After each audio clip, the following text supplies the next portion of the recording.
crer na literalidade do relato da Bíblia para as origens da vida e do planeta é coisa para gente ignorante e sem inteligência, como alguns falam por aí? Quando e como foi que surgiu essa falsa alegação? Isso tem a ver com Charles Darwin?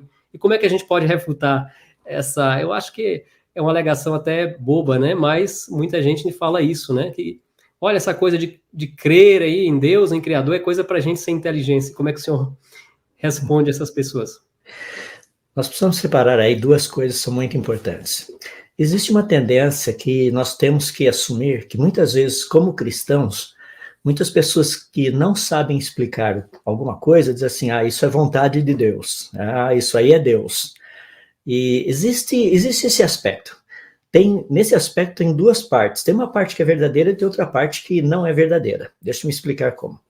Muitas pessoas chegam para mim e falam assim, olha, lembra aquele versículo lá de Deuteronômio 29, que as coisas encobertas pertencem ao Senhor nosso Deus, as reveladas pertencem a nós e aos nossos filhos, e assim.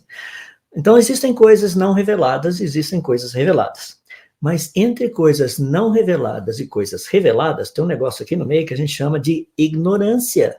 Tem coisas que já foram reveladas, mas a gente não sabe. Então, muitas pessoas, por não conhecerem essas coisas que já foram reveladas, eles falam, não, isso aí Deus é que sabe. Não, Deus já revelou, nós sabemos isso. E tem muitas coisas, e agora entrando de forma prática, na ciência tem muita coisa que já é conhecimento. Então a gente não precisa ficar dizendo assim, olha, isso é coisa encoberta. Não, não é encoberta, não. A gente sabe como funciona, sabe como é. Deixa eu dar um exemplo prático.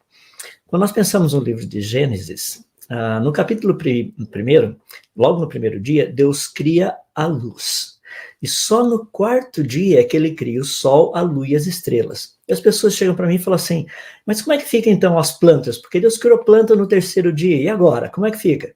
Peraí, planta precisa do quê para fazer fotossíntese? Luz. Luz foi criada em qual dia? No primeiro. Ou seja, as plantas faziam fotossíntese porque já tinha luz. As pessoas chegam para mim e falam, não, mas isso aí, essa luz era a luz de Deus. Eu falei, que luz de Deus, rapaz? Para com isso. Isso era luz, radiação eletromagnética. As pessoas falam, não, mas o Sol, a Lua e as estrelas só foram criados no quarto dia. Eu falo, mas quando a gente estuda o universo, você percebe que existem regiões no universo onde não existem estrelas, mas existem gases superaquecidos emitindo luz. Então é possível ter luz sem estrela? Sim, o universo está cheio de exemplos disso, a gente tem um monte delas. Inclusive, isso daí é uma das evidências que mostra que o universo não poderia ser tão antigo. Por quê? Porque existem nuvens e mais nuvens de gases superaquecidos com milhares de graus Kelvin, e a temperatura do universo é de aproximadamente 270 graus abaixo de zero. Como é que esses gases ainda estão aquecidos num ambiente tão frio? Percebe? Então, o problema com a Bíblia, quando as pessoas falam a respeito da Bíblia, que só pessoas que não têm conhecimento, pessoas muito ignorantes, iriam aceitar a Bíblia ou essas propostas bíblicas e tudo mais, isso não é verdade. Quanto mais nós estudamos, e eu posso dizer isso assim com plena convicção, você irá perceber que o que nós temos encontrado na natureza, através das nossas descobertas científicas, e aquilo que a Bíblia diz, os dois falam a mesma coisa.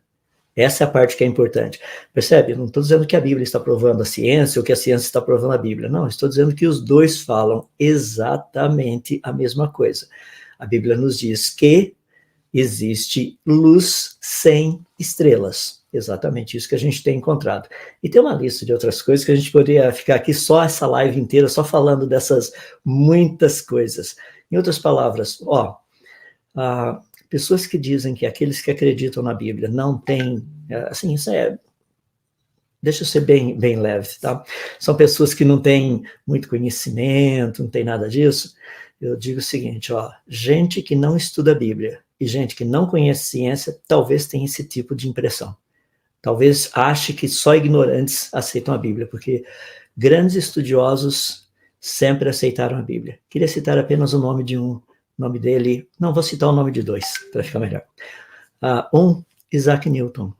Isaac Newton acreditava na literalidade da Bíblia. Um outro que talvez um dos grandes nomes, grandes expoentes da ciência, chamado James Clerk Maxwell, pai da eletricidade e magnetismo, também. E sem contar James Prescott Joule e uma lista de outros que tem aí, que eram homens que acreditavam literalmente na Bíblia. Então dizer que quem acredita na Bíblia são só os ignorantes, rapaz, ignorante é o que diz isso. Porque não é verdade. Estamos bem acompanhados e bem assessorados, né, professor? Muito bem, por sinal. Muito bem.